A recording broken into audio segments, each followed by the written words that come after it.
My name's Paul Edwards, and this is my business presentation for Doing Business in Asia course at Griffith University. This course may be translated on request. So what we have here in my business proposal is an opportunity that is unprecedented and unique business opportunity within the increasingly lucrative Asian coffee market. The country of this opportunity is first China, then the greater Asia Pacific region, and we have also a global scope. We are calling for venture capital financing. Our target market is the middle class wealthy. Through research, secondary research, it has been established that China leads the way per capita when it comes to this target market, to this segment of the middle class wealthy. Confucius said, if you learn avidly, question it repeatedly, analyse it carefully, then put what you've learned into practice intelligently, this can lead to success and prosperous solutions. So, having said that, for the last 10 years, I've been analysing the Asian coffee market, specifically in China. So starting in 2008 at the Beijing Olympics, when I was in Beijing, we witnessed several changes towards different cultures around coffee and Western food. So social changes towards coffee and Western foods was already existing, but because of the games, we saw an increase in that circumstantially. We also saw political changes to the Western business. So the government of China is inviting people to do business and invest in China. Cultural issues with this product in Western business was coffee is not a traditional Chinese drink. Tea is more the drink. So we see a change there from the actual traditional tea drinking culture to the coffee culture. Is driven by the emerging middle class wealth. This year, the Chinese Year of the Dog, is a year for opportunity. Some secondary research forecasts a change in coffee consumption. So through the KPMG global report, we see that the increase in China leads the increase in forecasts for change in coffee consumption.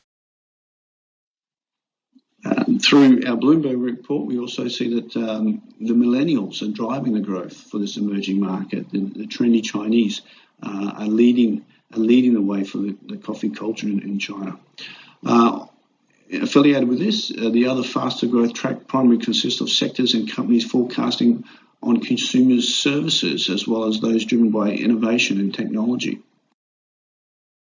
By this, my presentation to you is a existing product that is in the emerging market of coffee, but also by using innovative changes in engineering, we offer a new product, a niche product. Up until now, the coffee vending machine on a commercial basis has only offered a hopper range. So by saying that, the coffee beans are poured into the hopper, they are ground on demand, and then you receive a coffee at the end of it. This is a low quality coffee. So the stigma surrounding these vending machines is that these coffees are not good quality. And through primary research, we find that the flavors aren't meeting the palate of the Chinese middle class. So what I propose is that we do a pod system. So the pod system allows additional flavors, it allows freshness, it allows a better quality coffee. By engineering an innovative new vending machine, by introducing this new niche product with the pods on a commercial basis, we can meet this business plan and meet the demand for this emerging market. We will incorporate corporate social responsibility. So what does this mean? What's the value? So using CSR suppliers with fair trade certified coffee suppliers, only using recycled plastic for our pods. This will attract the conscious consumer and value and sustainability of the industry, including our business model.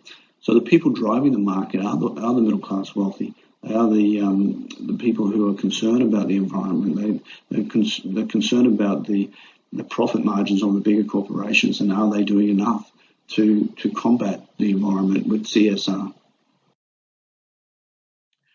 So KPM's 2016 Global Manufacturing Outlook states that China has tripled its consumption of coffee in the last decade. Moreover, younger generations are willing to experience new flavours and taste.